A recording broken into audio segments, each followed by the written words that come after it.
네, 안녕하세요. 예스맨입니다. 여러분들의 구독과 좋아요로 이 채널이 유지되고 있습니다. 네, 영상 속도는 1.5배를 추천드리는 바이고요. 네, 이번에도 어떤 소식이 나왔는지 같이 한번 내용을 보도록 하겠습니다. 미 달러 강세 기조, 연준의 출구 전략이 가까워지고 있다라는 평가가 나오고 있습니다.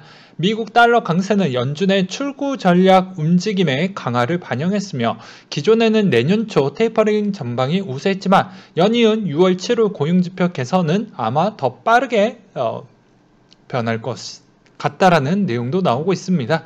그 다음으로 8월에 고용지표도 강하다라는 전제 하에 9월달 FOMC 테이퍼링 계획이 발표가 될 것 같고 10월 11월 중에 하지 않겠냐라는 그런 내용도 슬슬 나오고 있고요. 달러 환율 급등 추이가 원화 상대 가치 급락에 기인했으며 원화 관련 펀더멘털 훼손은 아닌 것 같다, 뭐 이런 내용이 나오고 있습니다. 최근 한 달간 원화는 상대 약세가 가장 심한 통화 중의 하나로 외국인들의 주식 순매도가 단기간에 다소 큰 폭으로 진행된 것과 연관이 되는 것 같고, 수출 빠른 증가세 속 경상수지 흑자 확대와 외국인 채권 자금 유입세 등을 고려를 했었을 때 애당초 외환수급 이슈가 상황은 아닌 것 같다 라는 내용도 있었습니다. 네, 원달러 전망을 보게 되면 기존 예상치 상향 이탈과 당분간 더 심화되지는 않을 것 같다라는 내용이 나왔는데요. 현 시점에서 원화 약세가 지속적으로 뛰기 위해서는 시장 예상에 크게 초과하는 연준의 출구 전략 속도에 따른 급증과 두 번째, EMBI의 스프레드 급등세의 조건이 필요할 것이다라는 내용. 기존에 제시했던 달러 환율 예상 레인지가 1150원에서 플러스 마이너스 25원의 두 조건들에게 가까워지기 전때까지는 이러한 예상치 레인지에서 크게 벗어나지 않을 것으로 판단을 하고 있다고 합니다. 그래서 최근 한 달간 원화 상대에 따른 약세가 두드러지고 있다 라고 했어요. 나머지 뭐 통화 부분도 여기에서도 볼 수가 있겠죠. 그 다음으로 코인에 대한 소식인데요. 물 들어올 때 상장 러시아자.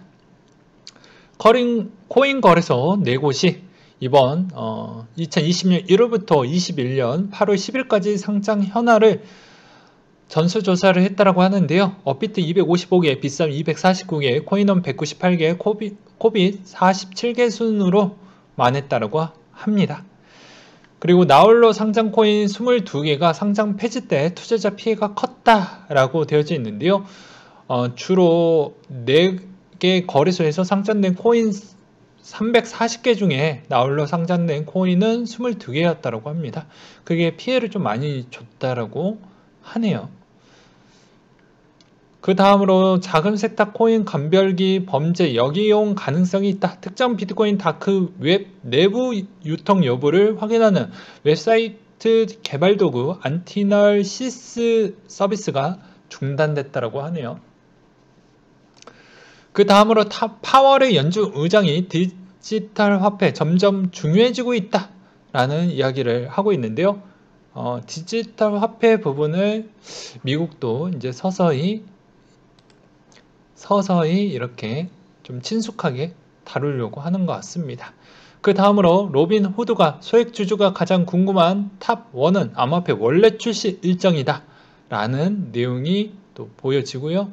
보니까 투표로도 16만 표를 받아서 1위를 차지를 했다고 하네요. 그리고 비트코인 채굴 기업 아이리스 에너지가 4분기 나스닥 직상장을 추진한다라는 내용이 있는데요. 이게 캐나다 브리시티 컬럼비아 소재 50메가와트의 데이터 센터에서 재생 에너지를 활용해서 채굴기를 가동할 거라고 되어져 있습니다. 그리고 피델리티 고객의 90%가 비트코인에 관심을 갖고 있다라고 되어져 있고요. 대부분 비트코인에 관심을 두고 있다.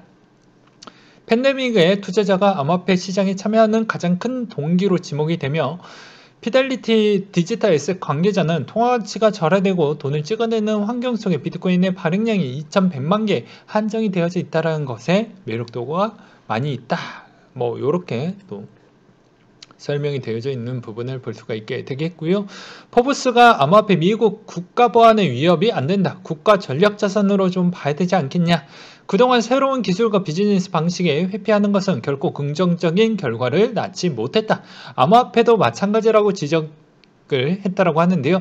그는 그동안 일각에서 여러 차례 언급된 암호화폐 문제점은 금융 시스템의 위협을 초래할 수 있다는 점과 미국의 일부 정책 입안자들은 암호화폐가 미 달러 글로벌 준비통화 입지를 위협을 할 수 있다는 주장도 하기도 했습니다. 그들은 암호화폐 트랜잭션과 유사한 모든 것을 단속할 것이 아니라 암호화폐 기반의 결제의 장점을 받아들이고 기존의 금융 구조에 통합하는 방안을 모색해야 된다라는 강조를 하기도 했다라고 합니다. 그 주장은 다음과 같다라고 하는데요. 달러화 업그레이드, 블록체인 기반의 양질의 데이터, 새로운 패러다임을 구축할 필요성이 있다라는 또 이야기를 하기도 했었고요. 플랜 B가 S2 모델의 온체인 시그널 기준으로 비트코인 강세장 아직 안 끝났다라고 또 내용이 담겨져 있었습니다. 그리고 크립토 퀀트의 CEO가 이더 비트코인보다 일찍 신고점 경신 가능성이 보여진다 라는 또 내용이 나왔는데요. 그는 일단 이더 가격이 비트코인에 비해 역대 최고가에 가깝다. 또 수요 증가와 더불어 공급 감소가 이번에 좀 같이 연결이 되어져 있기 때문에 아무래도 그럴 확률이 매우 높다. 뭐 이런 의견도 있었고요. 데이터에 따르면요. 지난 24시간 동안 2억 달러 규모의 롱 포지션이 청산이 됐다고 합니다. 데이터 플랫폼 코인미터의 내용을 인용을 해서 설명을 드린다고 하면 최근 저점 대비 100% 이상의 시세를 회복하며 강세 흐름을 유지했던 비트코인 4.8만 달러 부근에서 조정이 나왔고 조정 이후 비트코인이 박스권을 하방에 이탈하며 다소 롱 포지션이 청산이 됐다. 청산 규모가 이번에 두 번째로 컸다라고 합니다. 이더 시세가 3,000달러를 회복한 이후 가장 많은 롱 포지션이 청산이 됐다라고 하네요. 그리고 이더리움 평균 수수료 월 초 대비 120% 상승을 했고 NFT 인기 영향이 꽤 컸다. 그 이유는 크립토 펑크, 퍼즈 펭귄 등등이 톡톡한 효과를 줬다라고 하고요. 이더리움 네트워크 소각 물량 6만 이더를 돌파를 했다라는 내용과 미국 IT 업체 펠런티어가 5천만 달러 금액 투자, 비트코인도 투자도 검토를 하겠다라고 나왔습니다. CFO가 이제 그런 질문을 받으니까 야, 우리 일단 검토하고 있어 라고 이야기를 하고 있죠. 왜냐, 현금성이 많은 그런 기업들은 기존의 현금의 가치가 많이 떨어지다 보니까 오히려 그게 해당에 있는 그 유보금으로 놔두기가 너무 좀 아까운 거예요. 네. 오히려 돈의 가치가 그대로 유지가 됐다고 하면 저렇게 뭐 비트코인을 살까 말까 뭐 저런 이야기에 강력하게 부정을 했겠죠. 근데 본인들도 알고 있다라는 것입니다. 그래서 대부분 그 돈의 가치가 빠르게 떨어지기 전에 기업 인수를 빨리빨리 했던 기업들도 있었고요. 반대로 뭐 우리가 흔히 알고 있는 비트코인에 투자했던 그런 기업들도 꽤 있었고요. 뭐 아니면 약간 빠르게 주주가치 재고를 높이고자 해서 주식을 매입을 해서 소각을 시켜버리는 부분도 없지 않아 있었죠. 그런 형태로 이때까지 돈을 기업들은 그렇게 활용을 또 하기도 했습니다. 해시드가 35만 달러 규모의 SC를 매입을 했다라고 이야기가 나왔고요. 그 다음으로 살고 싶지 않네요. 코인제스트의 투자 손실도 아닌 먹튀를 당했습니다. 라고 해가지고 레벨 20 원원원님께서 올려주셨던 내용인데요. 형제 부모님이 당할 수 있는 사기다.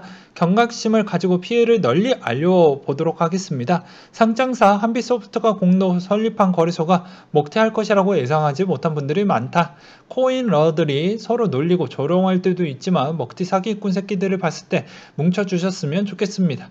코인제스트가 고객 예측금과 비트코인 이더리움 잠수탄 지 1년이 넘어가고 있다. 피해 금액 수백억 원대이고 형사소송 진행 중인 상황이며 워낙 코인 전부 입출금이 안 된다라고 하더니 고객 중 한 명이 지갑 주소 조회해서 이더비트 다른 곳에 다른 거래소로 빠져나가는 거 뭐냐고 하니까 대표의 답변. 이더 출금은 개인 대량 수동 이체인 것 같습니다. 수동 이체는 돼요? 이더 스캔이 몇 개나 있는데요. 개인 수동 이체, 중소형 거래소 먹튀 조심하세요. 피해자분들 카톡 오픈 채팅에 코인제스트 피해자 카페에 검색하면 피해자들 모여 있습니다. 보너스로 아래 원화 출금 연다고 공지 띄우고 보따리 들어오는 코인까지 받아서 도망갔습니다. 공지 이후 1원도 출금된 적이 없습니다. 라고 해서 이 부분 있죠. 그래서 매번 이야기를 했지만 중소거래소 사용을 하다 보면은 엄청난 피해가 있다라고도 매번 말씀을 드렸습니다. 그 다음으로 클라우드 브릭이 9월부터 클레이 결제를 지원한다라는 내용이 있었고요. 그리고 도지 재단이 6년 만에 재설립을 선언했으며 앨런 머스크 최측근도 포함이 됐다라고 합니다. 그리고 중국의 상하이 법원이 비트코인 법으로 보호되는 가상자산임을 시사했다라고 하는데요. 법원은 비트코인 가상상품이 구매 계약이 유효하다며 기각을 했으며 비트코인 화폐 속성을 지니지 않아 유통 및 사용에 대해서는 안 되지만 취득 시 전기나 재산 등의 일정량 자원을 필요한 특수 가상화폐로 꼽힌다라고 평가를 하고 있다고 합니다. 근데 뭐 그럴 수밖에 없죠. 안 그러면 기존에 중국이 갖고 있는 채굴 회사들이 다 싹 다 정리가 되어야 됩니다. 이것으로 어떻게 보면 간접적으로 용인해주고 있다라는 게 거의 기정사실화라고도 표현할 수도 있겠죠. 그 다음으로 2차질 때쯤에 8월 중에 스케줄 부분 다시 한번 설명을 드리고 넘어가도록 하겠습니다. 8월 코인 호재 부분이라고 해가지고 지나간 호재는 얘기를 안 하겠고요. 자, 주요 경제지표 거시 일정을 보게 되면 US PCE 디플레이터가 8월 27일, 잭슨홀 미팅이 8월 26일부터 28일까지 미 연준의 CBDC 보고서 9월 중에 나오게 되고요. 한국은행 자체 디지털 화폐 시범 운영이 12월 달에 있습니다. 그리고 거래소 일정이 UDC 온라인 컨퍼런스가 9월 1일자에 있고요. 그리고 코인 일정을 보게 되면 퀀텀 반감기 일정 연기가 됐고, 그리고 또 보게 되면 카바가 메인넷 출시가 이미 지났고, 그 뒤에 쭉쭉쭉 보게 되면 버즈가 반감기 8월 28일자에 있습니다. 그리고 아크가 9월 30일자에 내용이 있네요. 8월 달에는 별로 중요한 부분은 아무래도 거시적인 내용 빼놓고는 뭐 그렇게 큰 내용은 없는 것 같고요. 그 다음에 뭐 코스모스가 3분기 내에 또 중요한 소식이 하나가 또 잡혀져 있네요. 네, 오늘은 한 요 정도까지만 설명을 해 드리도록 하겠고요. 요새 장이 좀 왔다 갔다 하는데 매번 말씀드리고 싶습니다. 네, 9월까지 빠르게 올라와야 그나마 여기에서 정고를 더 갈 것인지 안 갈 것인지 나오게 되고요. 아마 8월 달에 잭슨홀 미팅에서 거의 결정이 될 것 같아요. 이번에 그런 델타 변이가 좀 강한데도 불구하고도 강력하게 시사를 할 것이냐, 테이퍼링을, 아니면 하지 않을 것이냐 부분에 대해서 명확하게 나올 것 같긴 합니다. 그 부분도 또 내용이 정리가 되는 대로 여러분들한테 설명을 드리도록 하겠고요. 오늘은 이 정도 순으로 좀 정리를 하고 마무리를 지어보도록 하겠습니다. 여러분들 여기 너무 덥거든요. 여러분들도 더위 조심, 감기 조심하시길 바라겠습니다. 네, 이상으로 마치도록 할게요.